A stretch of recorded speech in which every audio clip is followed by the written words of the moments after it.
विदर्भातील शासकीय रुग्णालये आणि वैद्यकीय महाविद्यालयांमध्ये तज्ज्ञ डॉक्टरांची कमतरता असताना वरिष्ठ वैद्यकीय अधिकाऱ्यांवर अनावश्यक प्रशासकीय जबाबदाऱ्या टाकणे योग्य नसल्याचा मुद्दा काँग्रेसचे आमदार डॉक्टर नितीन राऊत यांनी विधानसभेत उपस्थित केला.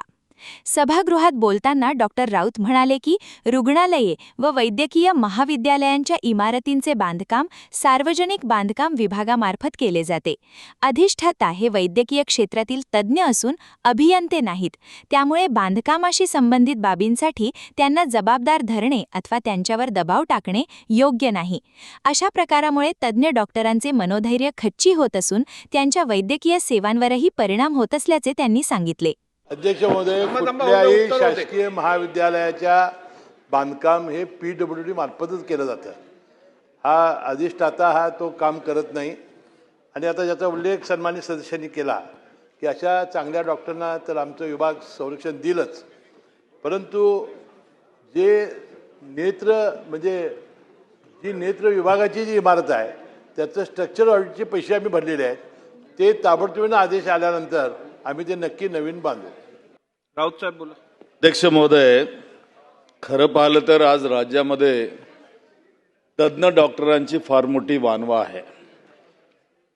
आधीच तज्ज्ञ आणि गुणवंत वैद्यकीय अधिकारी यांची टंचाई असताना या बिकट परिस्थितीमध्ये वैद्यकीय क्षेत्रामध्ये काम करणाऱ्या वरिष्ठ अधिकाऱ्यांवर नुसता आपण आकर्ष निर्माण करावा किंवा त्यांना त्या ठिकाणी बांधकामाशी काही संबंध राहत नाही. खरं पाहिलं तर माझ्या माहितीनुसार कोणत्याही इस्पितळामध्ये किंवा मेडिकल कॉलेजमध्ये बांधकाम हे PWDच्या मेडिकल विंगतर्फे त्या ठिकाणी केलं जातं.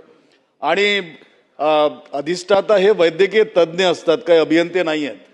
आणि अशा वेळेला अशा पद्धतीनं एखाद्याला धारेवर धरणं किंवा दबाव टाकणं हे गैर आहे. याच्यामुळं तज्ज्ञ डॉक्टरांचं मनोधैर्य या ठिकाणी खचतं. अध्यक्ष महोदय, त्यामुळं माझी विनंती अशी आहे की अशा संबंधाने आपण निश्चित चौकशी केली पाहिजे आणि सार्वजनिक बांधकाम विभाग जे मेडिकल कॉलेजेसमध्ये बांधकामाचं काम करतं त्यांनी या ठिकाणी दिरंगाई काय केली त्याची तपासणी होणं अत्यंत आवश्यक आहे. आणि वैद्यकीय जे तज्ज्ञ आहेत अशा तज्ज्ञांचं संरक्षण होणं सुद्धा गरजेचं आहे. अध्यक्ष, यावर उत्तर देताना वैद्यकीय शिक्षण मंत्री हसन मुश्रीफ यांनी सांगितले शासकीय वैद्यकीय महाविद्यालयांच्या बांधकामाची जबाबदारी सार्वजनिक बांधकाम विभागाचीच असते.